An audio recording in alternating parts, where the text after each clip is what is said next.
रूस ने 12 भारतीयों के साथ की बदसलूकी। भारतीय बोले भूल कर भी मत जाना रूस।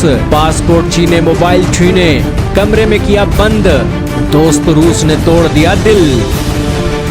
जी हां दोस्तों, एक तरफ भारत के प्रधानमंत्री नरेंद्र मोदी जी को रशिया ने अपना सबसे सर्वोच्च सम्मान दिया, दूसरी तरफ भारत रशिया से हथियार और तेल की खरीद में रिकॉर्ड बना रहा है। तीसरी तरफ वेस्टर्न कंट्री से लड़ने के लिए रशिया को भारत की ही जरूरत है। लेकिन फिर भी दोस्तों, दोस्त रशिया भारत के लोगों को इस तरीके से ट्रीट करेगा, किसी ने सोचा नहीं था।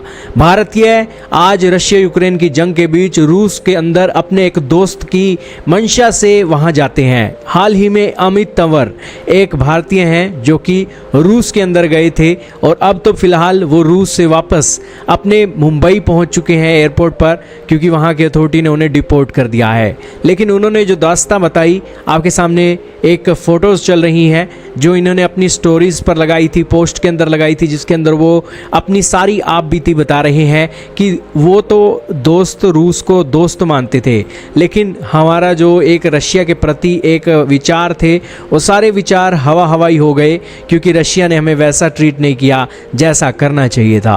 उन्होंने लिखा, आपके सामने स्क्रीनशॉट चल रहा है, कि जो भी सोचते हैं कि भारत एक सुपर पावर है और इंडिया रशिया के टाइज बहुत स्ट्रॉन्ग है, ये एक मिथ है। हम 12 यात्री मॉस्को को ट्रैवल करने के लिए गए थे। सारे नेसेसरी और वैलिड डॉक्यूमेंट हमारे पास थे और 12 के अंदर सिर्फ 3 लोगों को क्लियर किया गया मॉस्को इमिग्रेशन के द्वारा। बाकी के जो 9 लोग थे, जिसके अंदर अमित तंवर भी थे, उन्हें रोक लिया गया और कोई भी एक्सप्लेनेशन उन्हें नहीं दी गई। मॉस्को के अंदर वो 8 जुलाई को 1 बजे सुबह पहुंचे थे, लेकिन उनकी एंट्री डिनाई कर दी गई, उनका पासपोर्ट छीन लिया गया और उनको इन अधिकारियों ने कहा कि वो फॉलो करें उन्हें, और उन्हें एक कॉर्नर के अंदर बिठाया गया जहां पर और भारतीय भी रुके हुए थे। फिर 1 घंटे तक वहां बिठाया गया, फिर उन्हें एक सेपरेट रूम दिया गया। इमिग्रेशन ऑफिसर ने उनके फ़ोन चेक किए, उनकी फ़ोटो गैलरी चेक की, गूगल की सर्च हिस्ट्री चेक की, यूट्यूब की एक्टिविटी चेक की 10-15 मिनट तक।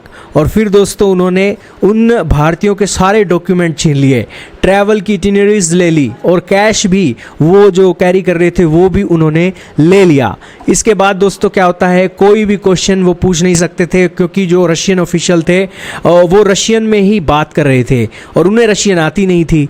और इसी के साथ ही उन्हें सिर्फ इतना इन्फॉर्म किया गया कि वो डिपोर्ट किए जा रहे हैं, और फिर उन्हें एक और दूसरे रूम के अंदर फिल किया गया जहां पर और भी लोग थे, और इसी के साथ वहां पर उन्हें 2 से 3 दिन तक रखा गया और उन्हें एक क्रिमिनल्स की तरह ट्रीट किया गया। उनके साथ कोई कम्युनिकेशन, कोई क्लैरिटी अथॉरिटी का बंदा देने नहीं आया और उन्हें डिपोर्ट करने का स्टेटस सिर्फ दिया गया। और इसी के साथ उन्हें एक स्मॉल लॉक्ड रूम के अंदर रखा गया, कोई प्रॉपर इंफॉर्मेशन, बेसिक असिस्टेंस नहीं दी गई। ट्रीटमेंट जो उन्हें दिया गया वो इनह्यूमन था और वो हेल्पलेस और ह्यूमिलेटेड फील कर रहे थे, क्योंकि उनका तो कोई कसूर ही नहीं था। और इसी के साथ उन्हें एक डिपोर्ट कर दिया गया, और डिपोर्ट भी किस हिसाब से किया कि एक बारी में 1 और 2 लोग ही डिपोर्ट किए जाएंगे, और ऐसे करके उन्हें डिपोर्ट किया गया। तो यही कारण है कि ये जो करंट सिचुएशन है, उन्हें लग रहा है कि 4 से 5 दिन लग जाएंगे एक डिपोर्ट होते होते। अब दोस्तों, लाखों रुपए की टिकटें लेकर, लाखों रुपए का खर्चा करके, होटल बुकिंग करके ये रशिया घूमने गए, लेकिन रशिया वालों ने इस तरीके से दिल तोड़ दिया। तो ये एक मजबूरी का नाम दोस्तों, महात्मा गांधी आम जनमानस के अंदर ये कहावत मशहूर है, और वही चीज़ें आज भारत और रशिया के रिश्तों के अंदर भी देखने को मिल रही है। रशिया का ऑप्शन भारत के पास है नहीं, हथियार हम अपने देश में खुद बना नहीं रहे, रशिया के हमें तरले करने पड़ते हैं। रशिया के मामले में हमारे किसानों को भी तरले करने पड़ते हैं, फर्टिलाइज़र वहाँ से सस्ता आता है, गैस भी सस्ती आती है। तो इस मामले में मजबूरी का नाम दोस्तों महात्मा गांधी नहीं, मजबूरी का नाम रशिया हो जाता है। तो खैर दोस्तों, भारतीय बच्चों को जिस तरीके से ट्रीट किया गया ये काफ़ी इनह्यूमन था। भारतीय जब रशिया के अंदर जाते हैं तो तरह तरह की बात से सोचते हैं, वेस्टर्न कंट्रीज कुछ भी बोलती हैं, भारतीय रशिया को एक कूल वे में लेते हैं। उन्हें लगता है कि वेस्टर्न कंट्रीज झूठ बोल रही होंगी रशिया के बारे में, लेकिन जब भारतीय के साथ ऐसा ट्रीट रशिया के अंदर होता है तो दिल टूटते हैं, और रशिया को लेकर जो राय है वो सही नहीं बनती।